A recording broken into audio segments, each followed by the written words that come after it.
गर्भवती हम लोग को दिखाया गया है और उसमें पति का नाम दिया गया है। आगे चलकर शादी नहीं होगी, इससे प्रॉब्लम होगा और हम लोग के जो छवि है वो हम लोग के गांव में या शहर में खराब हो रही है। मैसेज गर्भवती का आया था, गर्भवती में नाम डाल दी है। मैसेज था गर्भवती का, इसमें सारे लोग का नाम आया था कि आपका बच्चा उपलब्ध हो चुका है यहाँ पर। क्या आपने कभी सुना है कि एक मैसेज से गांव की 40 कुंवारी लड़कियां प्रेग्नेंट हो सकती हैं? अगर नहीं तो ये मामला आपको हैरान कर देगा। अब ये किसकी गलती है या कोई बड़ा घोटाला है, लेकिन सवाल बड़ा है। लेकिन ये पूरा मामला क्या है, इस वीडियो में समझिए। नमस्कार, मैं हूं अनुषी गुप्ता और आप देख रहे हैं एनडीटीवी इंडिया। उत्तर प्रदेश के वाराणसी में आंगनबाड़ी कर्मचारियों की लापरवाही का एक हैरान करने वाला मामला सामने आया है। यहाँ सरकारी रिकॉर्ड में 40 कुंवारी लड़कियों को गर्भवती बता दिया गया। कुंवारी लड़कियों के पास गर्भवती होने या उनके बच्चे के रजिस्ट्रेशन का मैसेज भी आया। उन्हें बधाई के साथ साथ गर्भवती महिलाओं को मिलने वाली सुविधाओं की जानकारी भी दी गई। मैसेज पाने वाली लड़कियों ने जब शिकायत की तो इसकी जांच हुई, जिसके बाद एक्शन लिया गया। रिपोर्ट के मुताबिक मामला वाराणसी के मलहिया गांव का है। यहाँ महिला बाल विकास मंत्रालय की ओर से 40 कुंवारी लड़कियों को गर्भवती घोषित कर दिया गया। इन लड़कियों को मंत्रालय की तरफ से बाकायदा डिटेल मैसेज किया गया था। उन्हें बताया गया कि पोषण ट्रैकर में उनका सफलतापूर्वक रजिस्ट्रेशन हो गया है। अब तो आंगनबाड़ी केंद्र से विभिन्न सेवाएं ले सकती हैं। मैसेज में क्या लिखा था, अब वो सुनिए।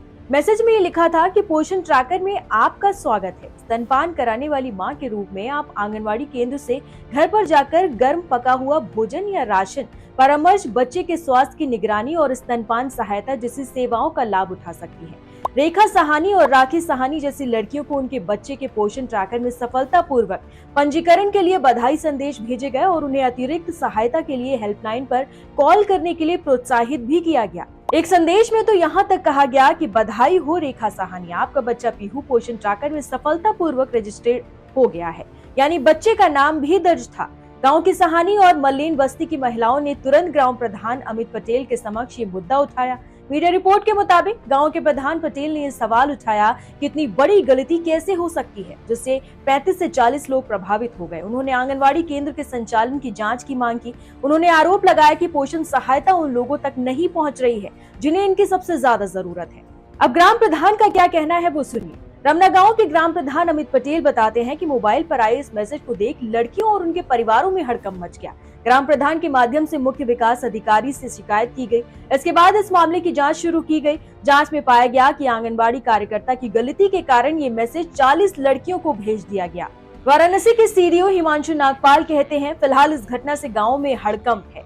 हालांकि प्रशासन ने इस मानवीय भूल बताकर कर्मचारी को नोटिस दिया है। अभी कर्मचारी के खिलाफ कोई कार्रवाई नहीं हुई है।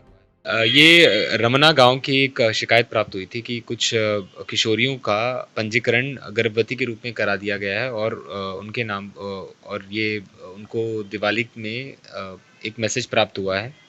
तो इसकी जांच कराई गई। जांच में पता चला कि आंगनवाड़ी कार्यकर्ती अपने जो गर्भवती महिलाओं को और छोटे बच्चों को पुष्टाहार तो देती ही देती है, साथ ही साथ एक बीएलओ का भी काम करती है और वर्तमान में समरी रिवीजन का काम चल रहा है। तो इस समरी रिवीजन के काम में एक आंगनवाड़ी हर घर में जाकर जो बालिकाएं और बालक 18 साल से ऊपर हो गए हैं उनके आधार कार्ड और फॉर्म इकट्ठे करते हैं और उनका भी पंजीकरण फॉर्म 6 भरवा के उनका वोटर रजिस्ट्रेशन भी कराती हैं। तो ये 2 तरीके के काम आंगनवाड़ी करती है। तो इस प्रकरण में जब जांच कराई गई तो पता चला कि उस आंगनवाड़ी कार्यकर्ती द्वारा भूलवश इन दोनों फॉर्म्स को मिक्स कर लिया गया। ये इलेक्शंस के जो फॉर्म है उनके साथ मिक्स हो गए उनके आधार नंबर, और उन किशोरियों का जिनका इलेक्शन का पंजीकरण करना था उनका पंजीकरण इस पोर्टल पे हो गया। और इसके बाद उसे मैसेज आए, जो 40 बालिकाओं को ये मैसेज प्राप्त हुए गर्भवती महिलाओं के। तो इसके बाद जैसे आंगनवाड़ी कार्यकर्ती को पता चला तो दिवाली के तुरंत बाद उसके द्वारा ये डेटा भी डिलीट कर दिया गया और शिकायत प्राप्त होने से पूर्व ही ये सारे जो रजिस्ट्रेशन हुए थे, गलत रजिस्ट्रेशन हुए थे, आंगनवाड़ी द्वारा डिलीट कर दिए गए थे। इस वीडियो में फिलहाल इतना ही। बाकी खबरों के लिए आप देखते रहिए एनडीटीवी इंडिया। नमस्कार।